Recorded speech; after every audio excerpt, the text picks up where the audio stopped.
Good morning students. बेटा हम कर रहे थे, क्या पढ़ रहे थे? हम पढ़ रहे थे सिग्निफिकेंस ऑफ डेमोक्रेटिक गवर्नमेंट, जो लोकतांत्रिक सरकार है उसका महत्व हम पढ़ रहे थे। आज हम पढ़ेंगे इसी के बारे में, the features of democratic government. जो देखिए कि ये भारत की प्रिम्बल जो संविधान की प्रस्तावना है वो दिखा रखी है। ठीक है, ये आपको एक बार पढ़नी है कि हम भारत के लोग ये मिलकर ये शपथ लेते हैं कि भारत एक सार्वभौमिक लोकतांत्रिक गणतंत्र देश है। यहाँ पर जस्टिस है, सामाजिक आर्थिक और राजनीतिक न्याय है, स्वतंत्रता है, समानता है। इसके अलावा जो लोगों को क्या है, सम्मान, फ्रेटर्निटी होता है, डिग्निटी होना, सम्मान देना। ठीक है, हमारा जो कॉन्स्टिट्यूशन है वो क्या, कॉन्स्टिट्यूशन जो असेंबली थी, हमारी जो संवैधानिक सभा थी, वो नवंबर 1949 में उसने संविधान को पूरा बना लिया था और उसको अपना लिया। हालांकि उसको सिर्फ एक्सेप्ट किया गया था, लेकिन 26 जनवरी 1950 को इसको लागू किया गया था। अब देखिए democratic government and its features. जो टर्म डेमोक्रेसी है, ग्रीक शब्द डेमोक्रेटिया से आई है, जिसका मतलब है power of the common man, की जो साधारण आदमी है उसकी शक्तियाँ। अब देखिए, हालांकि जो डेमोक्रेटिक गवर्नमेंट है, लोकतांत्रिक सरकार है, ये सरकार का एक ऐसा रूप है जहां लोग, किसी भी समुदाय के जो लोग हैं उनको सारी एस्टीम मतलब सभी शक्तियां, सर्वोपरि शक्तियां दी जाती हैं, सबसे ज़्यादा शक्तियां दी जाती हैं। उनको निर्णय लेने की जो प्रक्रिया है उसमें भी भाग लेने दिया जाता है।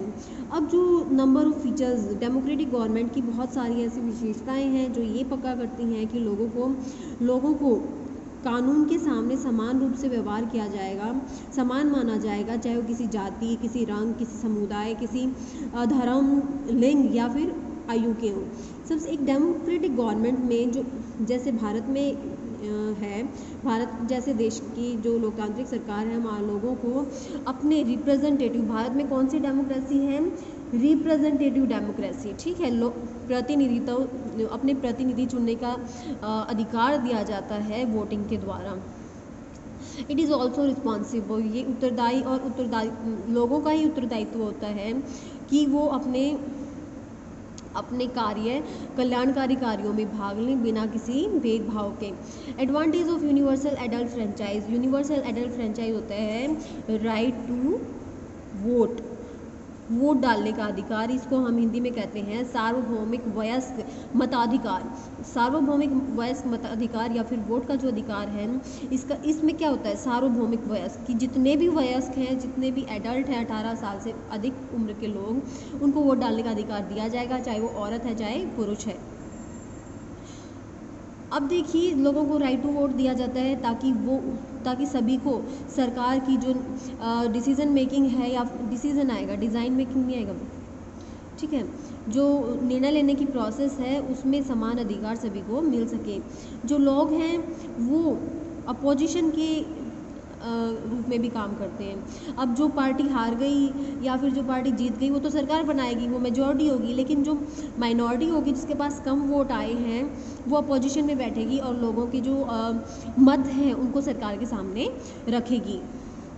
अब देखिए, इन टेक्स्ट में कुछ क्वेश्चन हैं। प्रेसिडेंशियल और पार्लियामेंट्री डेमोक्रेटिक गवर्नमेंट में आपको डिफरेंस बताना है। इसके अलावा कि जो लोग हैं ये किस are allowed to elect their representative through the process of voting.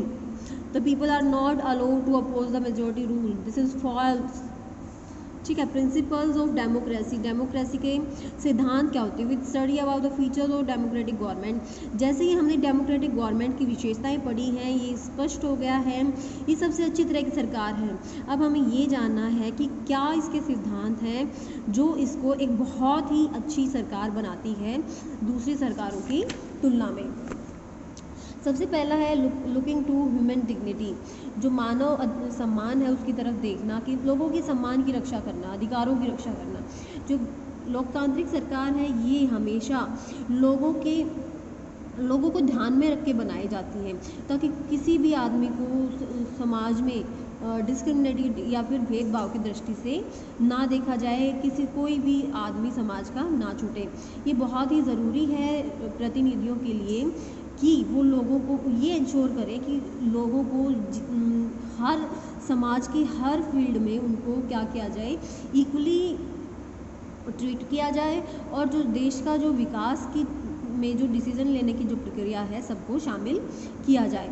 हालांकि कई बार जो कुछ लोग हैं उनके अलग अलग विश्वास होते हैं और वो अपने आप को सुपीरियर, जैसे जाति होती है, जैसे उच्च जाति के लोग अपने आप को बड़ा मानते हैं कि जो हम निम्न जाति के जो लोअर कास्ट हैं उनसे ज़्यादा बड़े हैं या उनसे ज़्यादा इम्पॉर्टेंट हैं। अब देखो वो क्या करते हैं, दूसरों पर अपना अधिकार जताने के लिए वो दूसरों को गलत, अनएथिकल मतलब गलत, अनैतिक, गलत कार्य करके, गाली गलौज देकर, उनका अपमान करके उनको दबाने की कोशिश करते हैं। ऐसी जो परिस्थितियां हैं उनको हम अवॉइड कर सकते हैं। कैसे? हम हर एक के पक्ष में कार्य करते हुए हम जो लोग दूसरे जो कम लोअर कास्ट के लोग हैं उनके साथ होने वाले डिस्क्रिमिनेशन को रोक सकते हैं। सो स्टूडेंट्स, आज आप इतना ही पढ़ें। We will continue the chapter in the next lecture. Till then, keep studying and have a nice day.